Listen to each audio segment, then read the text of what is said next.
स्वागत है आप सभी को हमारे YouTube channel lifeline online classes में। इस चैनल पर वर्ग 10वीं एवं 9वीं के छात्र छात्राओं के लिए एग्जाम में आने वाले महत्वपूर्ण क्वेश्चन का PDF नोट फ्री में देकर ऑल सब्जेक्ट की तैयारी बहुत ही बेहतर ढंग से कराई जा रही है। इसलिए अभी तक आप लोग इस चैनल को सब्सक्राइब नहीं किए हैं तो चैनल को सब्सक्राइब करें, बेल आइकन प्रेस करें ताकि समय समय पर वीडियो का नोटिफिकेशन आप लोगों को मिलता रहे। आज हम आप लोगों को अध्ययन कराने वाले हैं वर्ग 10वीं के अध्याय नंबर 4 जो है द्विघात समीकरण। इस द्विघात समीकरण के जो इम्पोर्टेंट ऑब्जेक्टिव है, जो प्रत्येक वर्ष एग्जाम में पूछा जाता है या पूछने की संभावना रहता है, उस ऑब्जेक्टिव को हम इस अध्याय के अंतर्गत लिए हैं ताकि आप लोगों का तैयारी बेहतर ढंग से हो सके। तो बिना स्किप किए हुए इस वीडियो को देखिए और अपनी तैयारी को मजबूत करते हुए आगे बढ़ते रहिए। जैसा कि आप लोगों के सामने ऑब्जेक्टिव को सोल्व करें उससे पहले इस चैप्टर के बारे में थोड़ा आप लोगों को परिचय करा देते हैं कि आखिर द्विघात समीकरण होती क्या है। द्विघात कहने का मतलब कि कोई भी जो आप लोग ये जो देख रहे हैं x हो गया y हो गया, इसका घात क्या रहता है, 2 रहेगा। कितना रहेगा, 2 रहेगा। तो बहुपद जो आप लोग पढ़े होइएगा एक चर में, तो बहुपद का ही एक क्या होता है, रूप होता है। बट बहुपद में क्या होता है, ए आप लोगों का 0 नहीं या 0 या c के मान बराबर में कुछ नहीं दिया रहता है। वहाँ पर हम लोग जब शून्यक निकालते हैं तो बराबर में 0 क्या करते हैं, लगा देते हैं। क्या करते हैं, बराबर में लगा देते हैं। लेकिन द्विघात समीकरण में क्या होता है, समीकरण में जो होता है ना, वो बराबर में कुछ न कुछ मान देकर आता है। तो यही होगा, बहुपद आप लोगों को समझते होइएगा तो समीकरण भी समझ में आएगा, विशेष कुछ खास है नहीं। तो चलिए यहाँ पर जैसा कि आप लोगों के सामने क्वेश्चन है उसे सोल्व करते हैं। यदि द्विघात समीकरण px 2x² + 3x - 4 = 0, यहाँ पर जो ये समीकरण दिया हुआ है इसका क्या बोल रहा है कि शून्य क्या है, अल्फा बीटा है। तो आप लोगों को पता हुआ कि द्विघात समीकरण के 2 मूल कहिए, 2 शून्य कहिए, दोनों क्या होता है, द्विघात का 2 ही होता है। तो x का जो गुणांक देख रहे हैं यहाँ पर x² का जो गुणांक है कितना है, 2 है। a आपका a होता है और x का जो गुणांक होता है ये b होता है।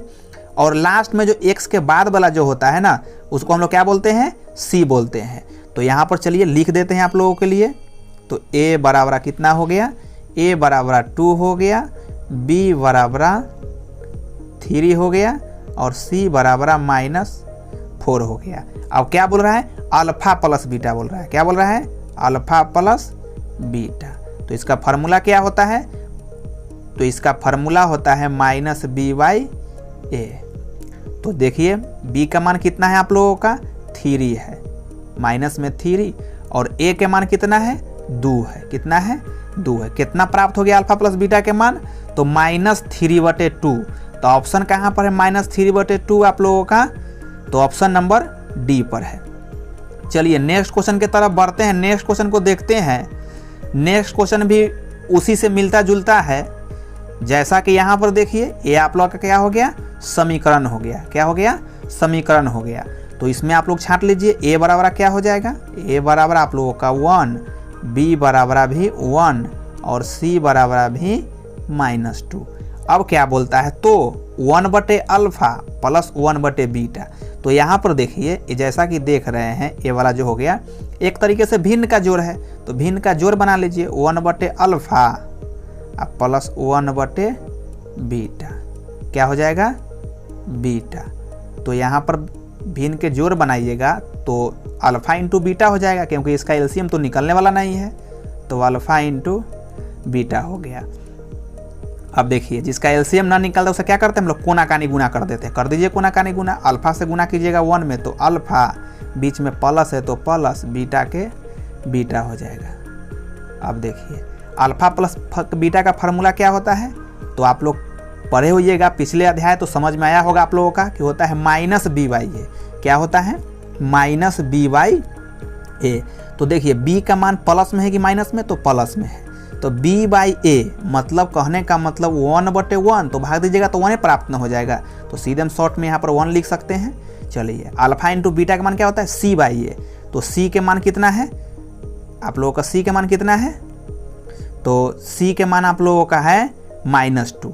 तो -2 फिर से क्या, a मतलब 1 गुना भाग कीजिएगा तो क्या आ जाएगा, 2 प्राप्त होगा।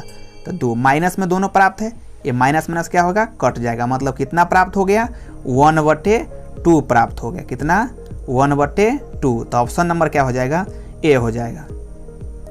चलिए अगली क्वेश्चन को देखते हैं। अगली क्वेश्चन आप लोगों के सामने है कि किसी द्विघात समीकरण के विवेचक का मान शून्य से बड़ा होने पर दोनों मूल होंगे।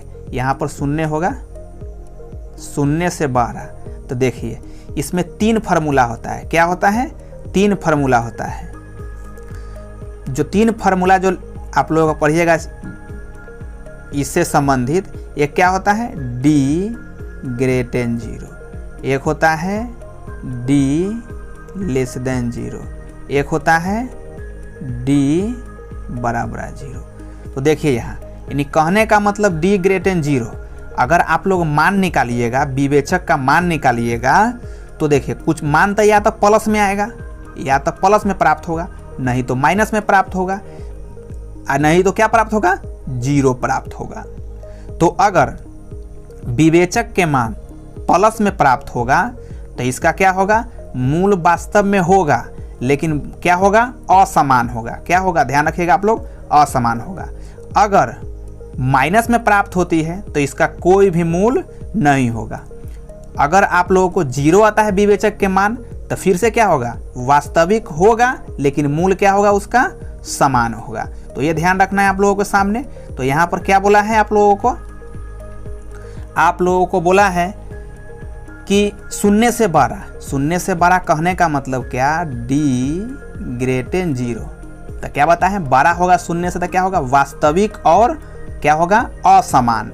असमान को हम लोग भिन्न भी बोलते हैं। क्या चीज, भिन्न, मतलब अलग, वास्तविक और अलग। तो ऑप्शन नंबर क्या हो जाएगा, तरीके से ए हो जाएगा। चलिए नेक्स्ट क्वेश्चन की तरफ बढ़ते हैं। नेक्स्ट क्वेश्चन आप लोगों के सामने है कि द्विघात समीकरण 3x² - 2x + 1/2 = 0 के विवेचक का मान होगा। विवेचक पूछे या डी पूछे या विविधकर पूछे, तीनों का मतलब एक ही होता है।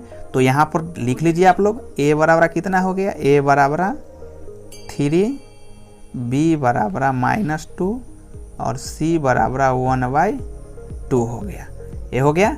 अब क्या बोल रहा है, विवेचक। तो विवेचक का फार्मूला आप लोगों का याद होगा, d बराबर क्या होता है, b² - 4ac। चलिए b का मान बोलिए कितना है, b का मान आप लोगों के सामने -2 है। तो -2 का होल स्क्वायर -4 गुने a का मान कितना है आप लोगों के सामने, तो a के मान 3 है और c के मान 1/2 है। चलिए 2 से 2 दूना 4 काट दीजिए 2 दूना 4। इसको कैलकुलेशन कीजिए, 2 दूना 4, ये हो जाएगा आप लोगों का कितना, यहाँ पर 2 है, 3 दूना 6, 3 दूना 6, घटाए कितना बचा, -2। यहाँ पर देखिए विवेचक में -2 है, यहाँ पर कोई भी ऑप्शन नहीं है, लेकिन आप लोगों को निकला कितना है, -2। इनमें से कोई नहीं होगा। चलिए आगे की तरफ बढ़ते हैं। अगला क्वेश्चन है कि निम्नलिखित में कौन द्विघात समीकरण है। यहाँ पर देख रहे हैं जैसा कि आप लोगों के सामने 4 समीकरण है। कौन द्विघात समीकरण है, तो यहाँ पर ये जो देख रहे हैं इसका तो घात कितना है, तो 1 है। तो 1 है तो इधर रैखिक समीकरण हो गया, रैखिक समीकरण हुआ। अगला देख रहे हैं आप लोगों के सामने जो है कि कौन द्विघात है, तो यही द्विघात है। इसके अलावा ये द्विघात नहीं होगा, इसे भी हम सोल्व कर देते हैं आप लोगों को। देखिए द्विघात नहीं होगा। x में x से मल्टीप्लाई कीजिएगा तो क्या प्राप्त हो जाएगा, x² और x से गुना कीजिएगा तो 3x, अब बराबर में x²। चलिए x² यहाँ है, 3x प्लस में उधर से लाइएगा x² क्या हो जाएगा, कट गया। ये भी प्राप्त हो गया क्या, रैखिक समीकरण है। अगला देखिए, अगला तो समीकरण, इसको भिन्न के जोड़ बनाकर चेक कीजिएगा, ये भी आप लोगों को नहीं आएगा। चलिए इसको भी हम चेक कर देते हैं। यहाँ पर एक तरीके से क्या हुआ, भिन्न के जोड़ हुआ। तो भिन्न के जोड़ हुआ तो x का x² लघुत्तम हो गया एलसीएम, और कोनाकानी गुना कर दीजिए। कोनाकानी गुना कीजिएगा तो x का पावर 4 हो जाएगा, क्योंकि गुना में पावर क्या होता है, जुटता है। और प्लस में 1 बराबर में क्या 2।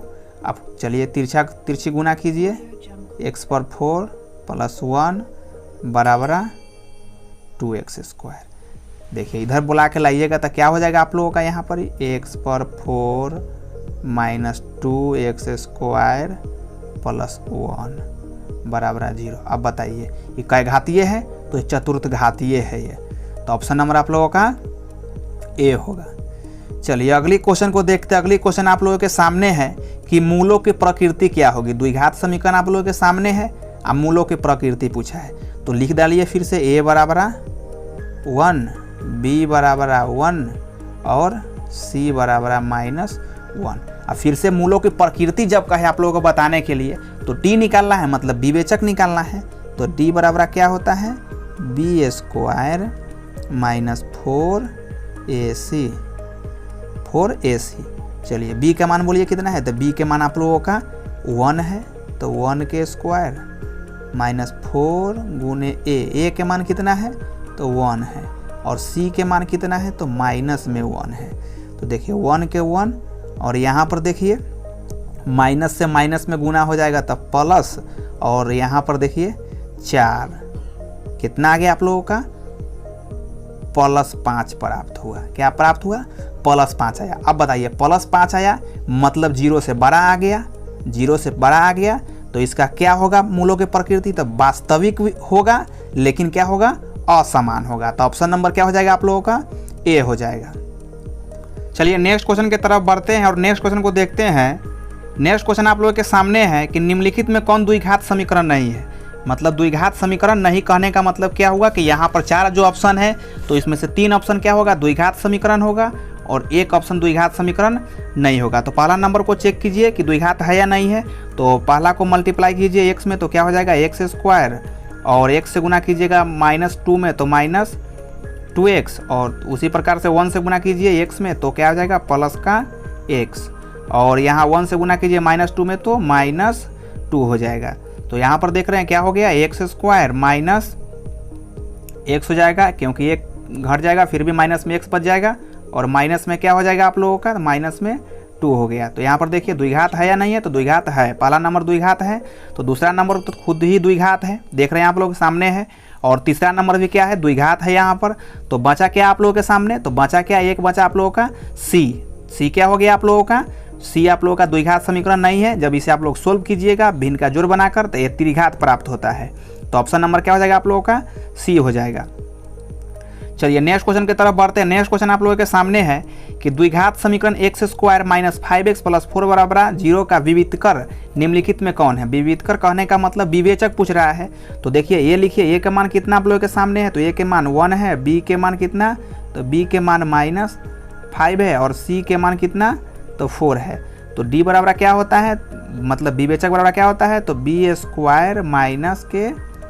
4ac होता है। चलिए b का मान कितना है आप लोगों के सामने, तो -5 है, कितना -5 है, 4 गुने a के मान कितना है 1, और c के मान कितना है, तो प्लस का 4 है। चलिए यहाँ आप आगे सोल्व कीजिए, 5 में 5 से गुना कीजिएगा तो क्या हो जाएगा आप लोगों का 25 प्राप्त हो जाएगा, और माइनस कितना हो जाएगा यहाँ पर 4 चौका 16, घटाइएगा तो कितना बच जाएगा प्लस में 9 प्राप्त होगा। तो ऑप्शन नंबर कितना होगा आप लोगों का सी होगा। विवेचक कितना निकला 9, तो ऑप्शन नंबर सी होगा। नेक्स्ट क्वेश्चन की तरफ बढ़ते हैं और नेक्स्ट क्वेश्चन को देखते हैं। नेक्स्ट क्वेश्चन आप लोगों के सामने है, निम्नलिखित में से 4 - x² का शून्य कौन है। क्या बोल रहा है, 4 - x² का शून्य क्या है। तो शून्यक निकालने के लिए जब भी कहे तो आप लोगों को हम पहले वाले अध्याय में ही समझा दिए हैं कि बहुपद रहे तो उसके बराबर में क्या कर दीजिए 0 लगा दीजिए, मतलब शून्य लगा दीजिए। तो 4 माइनस क्या हो जाएगा x² बराबर 0। तो यहाँ छाटिए तो x² हो जाएगा, उधर साइड में जाएगा तो धनात्मक था तो उधर क्या हो गया ऋणात्मक हो गया, ये क्या हो जाएगा कैंसिल हो जाएगा, इधर का पावर उधर जाएगा तो x बराबर क्या हो जाएगा प्लस माइनस रूट में क्या प्राप्त हुआ, प्लस माइनस रूट में 4 बाहर निकलेगा तो क्या हो जाएगा प्लस माइनस का 2 प्राप्त हो जाएगा। मतलब एक धनात्मक एक ऋणात्मक कहाँ पर है, तो ऑप्शन नंबर बी पर है। चलिए नेक्स्ट क्वेश्चन की तरफ बढ़ते हैं और नेक्स्ट क्वेश्चन को देखते हैं। नेक्स्ट क्वेश्चन आप लोगों के सामने है, निम्नलिखित वर्ग समीकरणों में से किस समीकरण का हल परिमेय संख्याओं के समुच्चय के रूप में होगा। यानी यहाँ पर जो 4 ऑप्शन दिया हुआ है तो चारों का अगर द्विघात है तो द्विघात है तो 2 मूल होगा। तो मूल क्या हो सकता है, परिमेय भी हो सकता है अपरिमेय भी हो सकता है, लेकिन हमें क्या ज्ञात करना है, ऐसा मूल ज्ञात करना है, इस चारों में से खोजना है जिसका हल क्या हो परिमेय संख्या हो, p/q के रूप में हो। तो पहला को चेक कीजिएगा तो पहला क्या आ जाएगा, पहला देख रहे हैं तो x बराबर क्या हो जाएगा, x बराबर हो जाएगा प्लस माइनस रूट में 5 हो जाएगा। अगला को चेक कीजिएगा तो क्या हो जाएगा x बराबर आप लोगों को इधर के स्क्वायर उधर हटेगा तो हो जाएगा 4/√7 प्लस माइनस में, तो ये दोनों भी नहीं होगा। अगला को चेक करके देख लीजिए, अगला आप लोगों के सामने है, तो गुना कीजिए x से x में कीजिएगा तो x² और माइनस के 2x बराबर में क्या हो जाएगा 3 माइनस 2x। चलिए x वाला को छांट के लाइए इधर, x वाला को छाटिए इधर, तो x² माइनस के 2x अब यहाँ पर हो जाएगा प्लस के उधर से इधर आएगा तो 2x बराबर 3। ये 2x क्या हो गया कैंसिल हो गया, तो x बराबर देखिए इधर का पावर उधर जाएगा तो प्लस माइनस √3 प्राप्त हुआ। तो ये भी क्या हुआ अपरिमेय हुआ। तो अगला को चेक करके देखिए, अगला क्या है, अगला आप लोगों के सामने है x ब्रैकेट दिया हुआ है तो गुना कर दीजिए इसको, x में x से गुना कीजिएगा तो x² और प्लस में क्या 1 और यहाँ पर क्या है x माइनस 1 है। उससे बेहतर एक काम कीजिए आप लोग कि यहाँ पे एक फार्मूला सेट खा जा रहा है a + b × a - b, ये वाला फार्मूला लगा दीजिए कि गुना करने में कम समस्या होगा। तो चलिए वही काम कर देते हैं, x का x यहाँ पर रहने दीजिए और a² कहने का मतलब x के x² माइनस 1 के स्क्वायर तो 1 बराबर 0। x से गुना कर दीजिए तो क्या हो जाएगा x³ क्या हो जाएगा आप लोगों का हो जाएगा x³ और उसके बाद में x से गुना कीजिएगा 1 में तो माइनस x बराबर 0। क्या हुआ 0 हुआ। यहाँ पर देखिए कुछ कॉमन निकल रहा है तो कॉमन x निकल रहा है, तो x निकला तो क्या हो जाएगा x² माइनस 1 यहाँ 1 होगा बराबर 0। तो देखिए जो गुना जो होता है वो गुना कहाँ जाता है तो बट्टा में जाता है, तो बट्टा में जाएगा तो मतलब ये भी क्या हो जाएगा 0 हो जाएगा। तो आप लोगों का कितना प्राप्त हुआ इधर का जो मान प्राप्त होगा आप लोगों का वो प्राप्त हुआ x² माइनस 1 बराबर 0। इसे सोल्व कीजिएगा तो क्या आ जाएगा x बराबर प्लस माइनस रूट में क्या 1, मतलब क्या प्राप्त हो गया यही परिमेय संख्या के रूप में प्राप्त हुआ। तो उम्मीद है आप लोगों को वीडियो अच्छा लगा होगा। तो वीडियो अच्छा लगा है तो वीडियो पर लाइक कीजिए, कमेंट कीजिए और इसी प्रकार से हमारे चैनल से बने रहिए ताकि आप लोगों के लिए कंटिन्यू इसी प्रकार से वीडियो अपलोड करते रहें। तो फिर मिलेंगे इसके सेकेंड पार्ट वीडियो में 10 से लेकर 20 तक ऑब्जेक्टिव सोल्व करेंगे। तो आज के लिए इतना ही, धन्यवाद।